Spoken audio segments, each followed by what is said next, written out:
बहुत दिनों की बात है। किसी शहर में रमन, गीसा और राका 3 चोर रहते थे। तीनों को थोड़ा थोड़ा विद्या का ज्ञान था।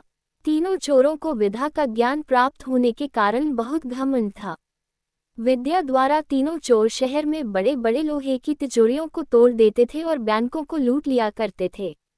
इस तरह तीनों चोरों ने शहर के लोगों की नाक में दम कर रखा था। एक बार तीनों चोरों ने एक बड़े बैंक में डकैती करके सारा माल उड़ा दिया। तब पुलिस को खबर हुई तो तीनों चोरों को पकड़ने के लिए तलाश करने लगी, मगर तीनों चोर पास ही के एक घने जंगल में भाग गए।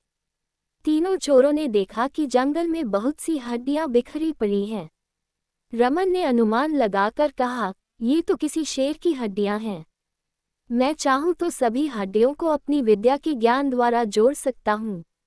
गीसा को भी विद्या का घमंड था, सो वह बोला, अगर ये शेर की हड्डियां हैं तो मैं इनको अपनी विद्या द्वारा शेर की खाल तैयार कर उसमें डाल सकता हूँ।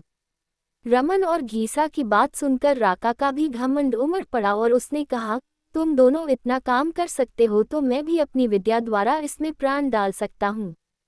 तीनों चोर अपनी विद्या का प्रयोग करने लगे। कुछ देर बाद रमन ने सारी हड्डियों को जोड़ दिया और गीसा ने शेर की हुबहू जान डाल दी। थोड़ी देर में तीनों चोर सामने एक जीवित भयानक शेर को देखकर थर-थर कांपने लगे।